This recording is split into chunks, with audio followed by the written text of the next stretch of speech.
Doctor Sreevarma ஆயுள் தரும் ஆயுர்வேதா அறுவை சிகிச்சையில்லா குணம் ஆயுள் கால நிவாரணம். இன்றைய தலைப்புச் செய்திகள்.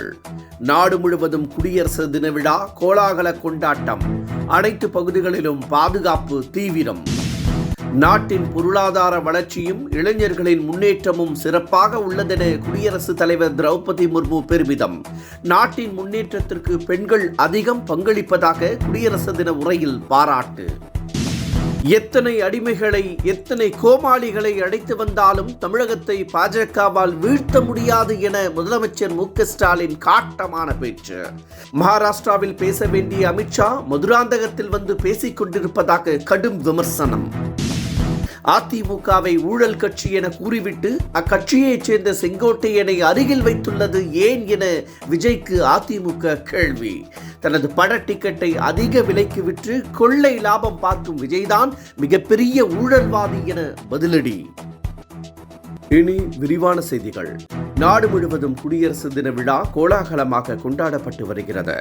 சுதந்திர இந்தியாவில் அரசமைப்பு சட்டம் ஏற்றுக்கொள்ளப்பட்டு குடியரசு நாடாக பிரகடனம் செய்யப்பட்ட 77வது ஆண்டு தினம் இன்று கொண்டாடப்பட்டு வருகிறது.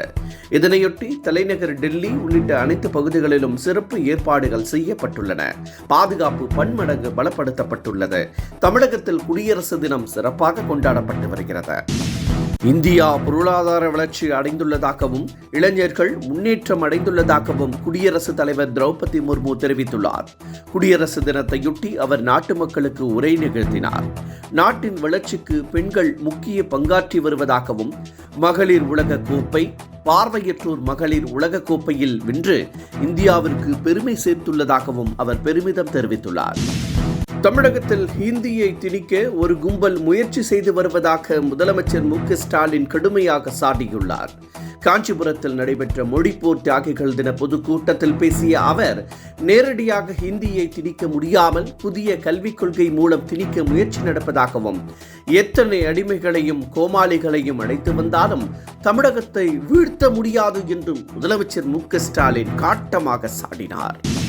தனது படத்தின் டிக்கெட்டுகளை பன்மடங்கு அதிக தொகைக்கு விற்று கொள்ளை லாபம் பார்க்கும் விஜய்தான் மிகப்பெரிய ஊழல்வாதி என அதிமுக பதிலடி கொடுத்துள்ளது. முன்னாள் முதலமைச்சர் ஜெயலலிதா வீட்டில் 5 மணி நேரம் கைகட்டி விஜய் காத்திருந்ததாகவும், கரூரில் 41 பேரின் மரணத்திற்கு நீங்களும் தான் முக்கிய காரணம் என்றும் விஜய்க்கு அதிமுக அடுக்கடுக்காக கேள்விகளை எழுப்பியுள்ளது. தஞ்சை மாவட்டம் செங்கிப்பட்டியில் இன்று டெல்டா திமுக மகளிரணி மாநாடு நடைபெறுகிறது. இதில் 1.5 லட்சம் பேர் கலந்து கொள்வார்கள் என அறிவிக்கப்பட்டுள்ளது. தேர்தல் பணிகளை முடுக்கிவிட்டுள்ள திமுக கட்சியின் கட்டமைப்பை பலப்படுத்தி வருகிறது. இந்த நிலையில் மண்டல வாரியாக இளைஞர் அணி, மகளிர் அணி உள்ளிட்ட கட்சியின் பல்வேறு அமைப்புகளின் மாநாடுகள் நடத்தப்பட்டு வருகிறது. இதன் ஒரு பகுதியாக செங்கிப்பட்டியில் திமுக மகளிர் மாநாடு திமுக எம்பி கனிமொழி தலைமையில் நடைபெறுகிறது. இந்த மாநாட்டில் முதலமைச்சர் மு.க.ஸ்டாலின் கலந்து கொண்டு உரை நிகழ்த்துகிறார்.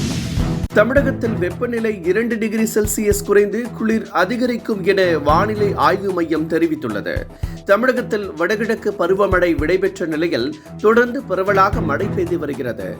இந்த நிலையில் சென்னை, செங்கல்பட்டு, காஞ்சிபுரம், திருவாரூர் உள்ளிட்ட மாவட்டங்களில் மழை நீடிக்கும் என கணிக்கப்பட்டுள்ளது. குடியரசு தினம் வார விடுமுறை இன்றுடன் நிறைவு பெறுவதால் சொந்த ஊருக்கு சென்ற மக்கள் தங்கள் வசிப்பிடங்களுக்கு திரும்ப அரசு சிறப்பு பேருந்துகள் இயக்கப்படுகிறது. இன்று மட்டும் 1000 பேருந்துகள் இயக்கப்படுகின்றன. பிற ஊர்களில் இருந்து சென்னைக்கு 800 பேருந்துகளும் மற்ற ஊர்களுக்கு 200 பேருந்துகளும் இயக்கப்படுகின்றன.